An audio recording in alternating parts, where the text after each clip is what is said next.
budget until it's buried deep in the ground, never to rise again. Never to rise again. We stand with the American people until victory is won. The reckless Republican budget will hurt everyday Americans who rely on Medicaid, rely on nutritional assistance, and rely on veterans' benefits.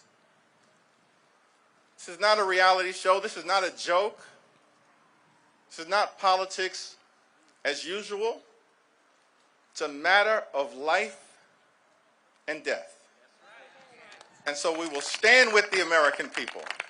Stand with them today, stand with them tomorrow, stand with them next week, stand with them next month, stand with them this year, stand with them next year, stand with the American people until victory is won, this budget is defeated, and America is restored.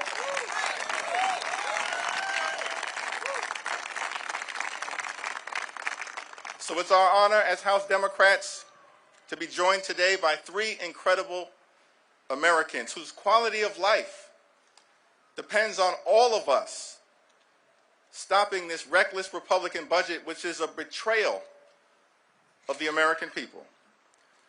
We need to listen to these stories. We're committed to making sure that these everyday Americans can tell these stories and that their stories are heard all across the land.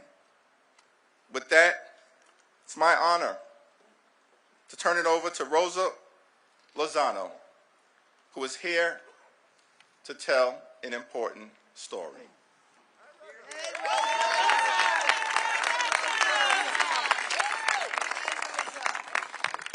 Good afternoon, everyone. Like was mentioned, my name is Rosa Lozano. I'm here to tell the story of Leslie Bernedo. Her daughter, Alejandra, experienced a serious medical emergency last night and was not able to join us today. We're praying for Leslie and Alejandra, but she asked that I share her story with you all today.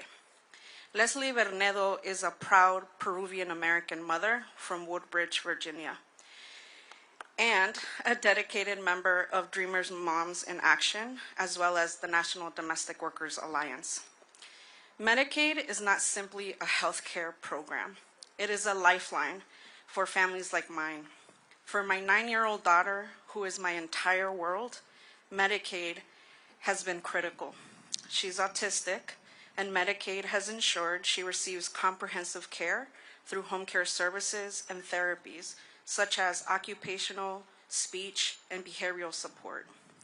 These services are not optional extras. They are essential to her development and quality of life. For the past 4 years, I have also depended on Medicaid for my own health care, especially after being diagnosed with arthritis and other chronic conditions. As a primary caregiver for Alejandra, I am currently unable to find full-time work, so Medicaid allows me to manage my own health while doing the essential caregiving work for my daughter's needs. This support is vital and enables us to navigate the challenges of daily life without the constant threat of financial ruin or inadequate medical care. Recently, I received notice that my Medicaid benefits would be canceled effective February 28th. That's 3 days from now. With no clear explanation, I now face the harsh reality of being uninsured and questioning how I will access the care I need so that I may care for her. Medicaid is a critical safety net that protects families from making impossible choices. Without it, families like mine would be forced to choose between necessary medical treatments and other basic needs like food, housing, and care services for our loved ones that enable us to work. And for domestic workers like myself, the nannies, the house cleaners, and home care workers who care for America's families, but are not guaranteed health care through our employment, access to Medicaid is critical for our own survival. Cuts to Medicaid do not just impact budgets. They threaten the health, stability, and dignity of our communities. Our families deserve security. They deserve clarity and access to care, especially in times of crisis. I urge policymakers to reconsider any actions that would jeopardize the health of so many families like mine. Thank you. And now I will pass it to Mary Beth Cochran.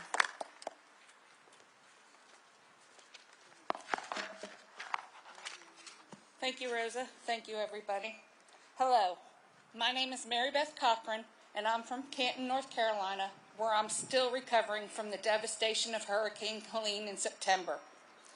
I'm a proud member of Moms Rising and a constituent of Representative Chuck Edwards. I have custody of 4 of my grandchildren, ages 10, 12, 15, and 16, as their parents couldn't care for them due to addiction, domestic violence, and homelessness. I'm here today to urge lawmakers to put families over billionaires and reject any cuts to the programs hard-working families like mine rely on. Caring for my grandkids means the world to me, and I would not change it for the world. I work hard to make sure they have everything they need, but I'm on fixed income, and it's never been easy. I work a part-time job making $8 an hour at a coin laundry in my area to supplement my disability. My family is barely making it. At times I've had to skip refilling my prescriptions so my grandkids wouldn't have to skip meals. This shouldn't be going on. This is not a Democratic or a Republican issue. This is a world issue, a people. We should be caring for our children. The children are the future. This is what we need. We don't need these cuts.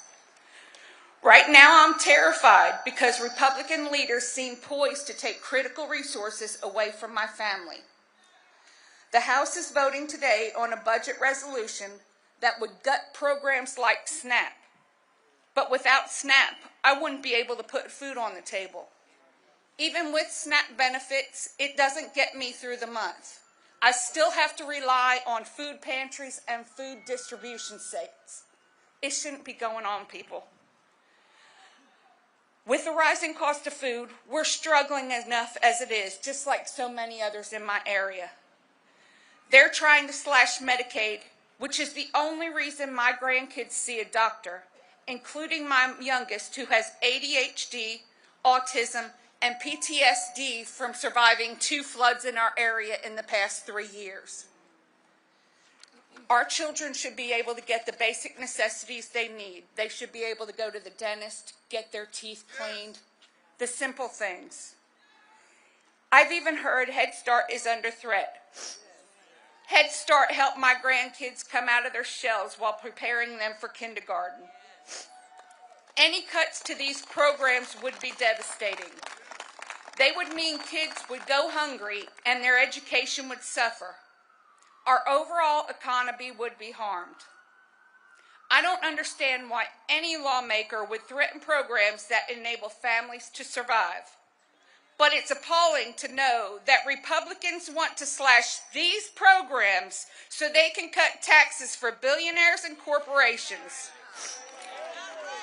Instead, I want lawmakers to permanently expand the child tax credit so our nation's kids can thrive. When that child tax credit was in place, I, for the first time, was able to get a used vehicle to transport my children to their doctor's offices. We should not be struggling. I'm 56 years old. Please, families like mine are counting on Congress to put the needs of our children above the interests of the ultra-rich by voting no on the budget resolution. These businesses don't need any more tax cuts, like I heard the other night on the news. McDonald's doesn't need any more tax cuts. Please think of the simple little people like myself and other families that are struggling every day. Thank you for your time. I now hand it over to Katina Moss.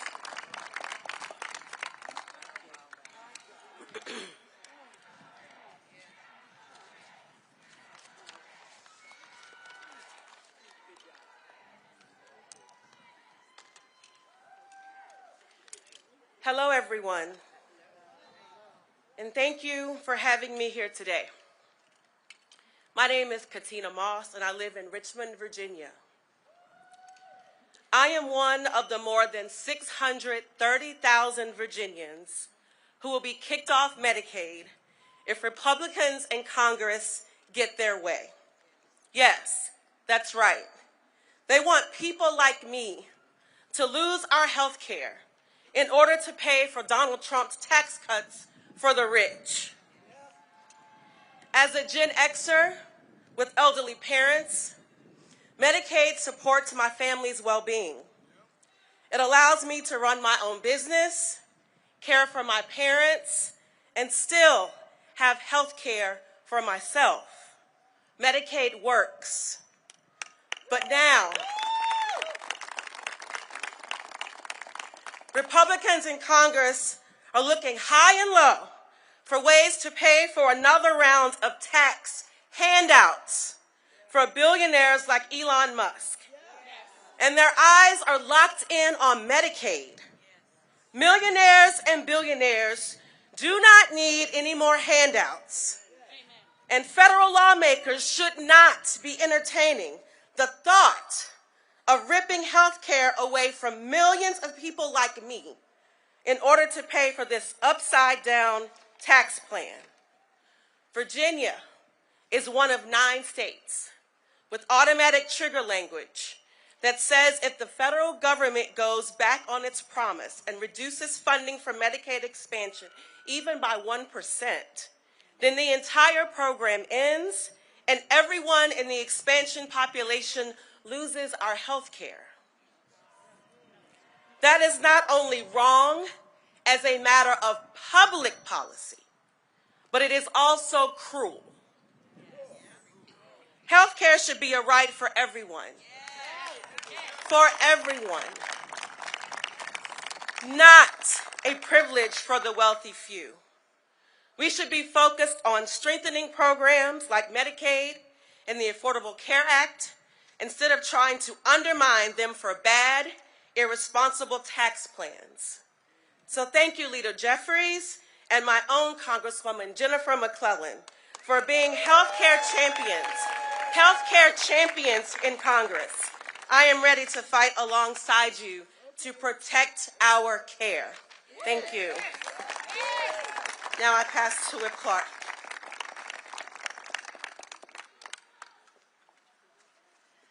Thank you to Leader Jeffries, to all the advocates here today and across the plaza, and above all, to our special guests for traveling to your capital, for sharing your stories and making clear just how much is at stake for the American people. The Democratic Caucus has a message for you and for every American like Leslie, Katina, and Mary Beth, who is now fearing for the security of their family. We see you, and we are going to fight for you.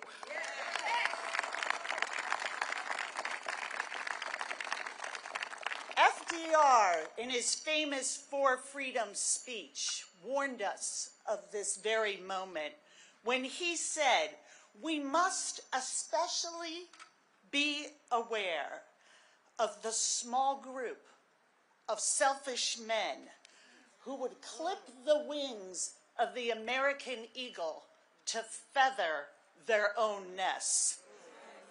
That is exactly what we are seeing here today.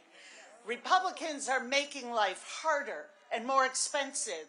They are rigging the system against hard-working families, all to satisfy their billionaire donors. They are pushing a budget that stacks the deck against working families, A budget that takes away health care from seniors, from veterans, takes food away from hungry kids, and gives trillions to the wealthiest, most powerful people on earth. House Republicans have shown they will allow their own constituents to be crushed under the weight of their political ambition. Every day, we come to work under the gaze of the Statue of Freedom. She embodies the idea that opportunity and liberty and justice are not reserved for the wealthy and powerful. Stealing tax dollars to give to billionaires is not what she had in mind. The American people see this exactly for what it is. And standing together, shoulder to shoulder, we are going to fight for fairness, for opportunity, for the security of the people of this country. Thank you all for joining us.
Better today. Go.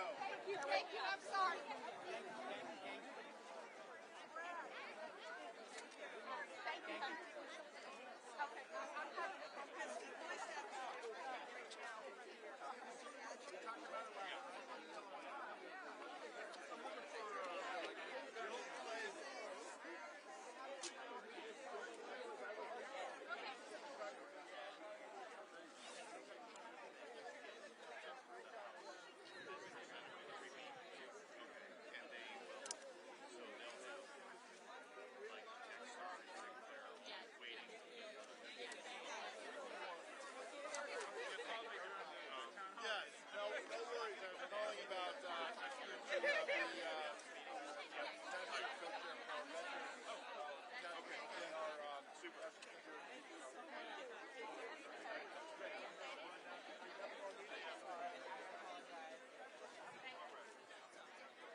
I'll put it in my treasure box. I keep on